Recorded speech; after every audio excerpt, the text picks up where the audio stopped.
नमस्कार, आप देख रहे हैं लल्लू लाल न्यूज चैनल और मैं हूं आपके साथ वैशाली। पाकिस्तान 4 दिन भी भारत के सामने नहीं टिक पाएगा। कराची लाहौर में बनाएंगे गुरुकुल, बाबा रामदेव का दावा।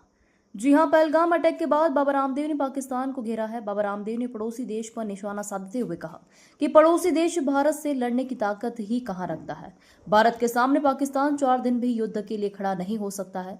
इसी के साथ बाबा रामदेव ने दावा किया कि कराची और पहलगाम अटैक के बाद भारत और पाकिस्तान के बीच तनाव बढ़ता जा रहा है। इस हमले के बाद से ही भारतीयों में पड़ोसी देश के खिलाफ गुस्सा है। पहलगाम में 22 अप्रैल को अटैक हुआ था। इस अटैक में आतंकवादियों ने निहत्थे टूरिस्ट को निशाना बनाया और बैरमी से उन पर गोलियां बरसाई। इस अटैक में 26 लोगों की मौत हुई, जिसमें अधिकतर टूरिस्ट थे। कराची और लाहौर में बनाएंगे गुरुकुल। जी हां, बाबा रामदेव ने इस दौरान गुरुकुल का भी जिक्र किया है। उन्होंने दावा किया है करते हुए कहा कि अब तो मुझे लगता है थोड़े ही दिनों में हमें अगला गुरुकुल एक कराची में और एक लाहौर में बनाना पड़ेगा। हम अगला गुरुकुल कराची और लाहौर में बनाएंगे।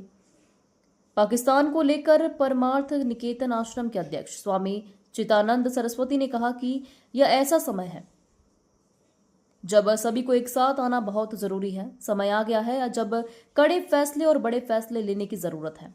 उन्होंने आगे कहा, देश शरीयत से नहीं संविधान से चलेगा, ईमानदारी से संविधान से। मुझे लगता है कि एनआरसी का समय आ गया है। वीडियो को ज्यादा से ज्यादा शेयर करें, लाइक करें और चैनल को सब्सक्राइब करें ताकि हर खबर आप तक सीधे पहुंच सके। सनातन का गौरव काल है और सनातन का मूल भारत की गुरु शिष्य परंपरा, हमारी वो संस्कृति, हमारे वो संस्कार, वो हमारी विरासत जो करोड़ों वर्ष पहले हमारे ऋषियों ने हमें दी। दुनिया का कैलेंडर 2025 सालों में सिमट जाता है।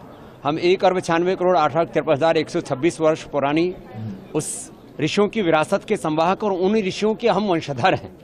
और उन ऋषियों के वंशधरों के नाते जो इस समय हमें करना है, उसको करने के लिए जैसे श्रद्धेय आचार्य श्री ने कहा, भारत की गुरु शिष्य परंपरा, गुरुकुल परंपरा, हमारे संस्कार, हमारी संस्कृति, हमारी विरासत और उसके साथ आधुनिक विज्ञान के समन्वय से भारत को नव प्रतिमान घड़ने पड़ेंगे। क्योंकि दुनिया जिस दौर से गुजर रही है, पहले एक दौर था पॉलिटिकल कॉलोनाइजेशन का, फिर इकोनॉमिक कॉलोनाइजेशन आया और अब पूरी दुनिया में डिजिटल कॉलोनाइजेशन का एक नया दौर शुरू हो रहा है।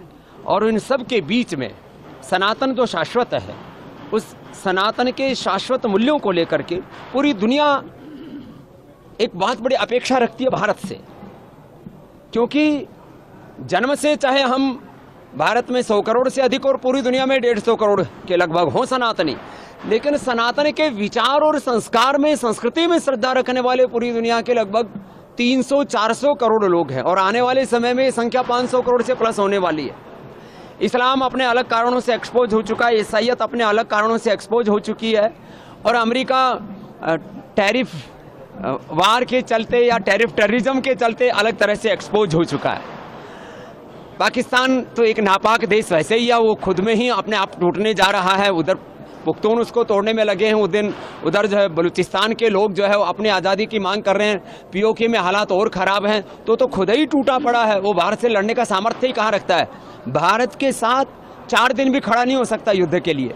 अब तो मुझे लगता है थोड़े दिनों में हमें अगला गुरुकुल एक कराची में और अगला लाहौर में बनाना पड़ेगा और वहीं से हमारी गुरुकुलीय संस्कृति प्रारंभ हुई थी महर्षि दयानंद ने, और वहीं से ये अभियान अब वापस चलेगा। तो 3 गुरुकुल पूज्य आचार्य जी यहाँ बनाएंगे, हम अगला गुरुकुल कराची और लाहौर में बनाएंगे। सर, जिस तरह से पहलगाम में जो घटना हुआ, उसमें धर्म विशेष का नाम लेके कलमा पढ़वा करके जिस तरह से पूछ करके अब अगला मंच से होगा। सर एक सवाल सर छोटा सा, ये सनातन और सनातन संविधान और इसको लेकर सर काफी बहस होती है। देखिए, अब अगली बात, इस पर क्या कहें? एक है हमारा, कोई बात नहीं, एक है हमारा लोकतांत्रिक संविधान। हम भारत के लोकतांत्रिक संविधान में पूर्ण आस्था रखते हैं, लेकिन अपने सनातन वैदिक संविधान को भी बराबर का गौरव देते हैं।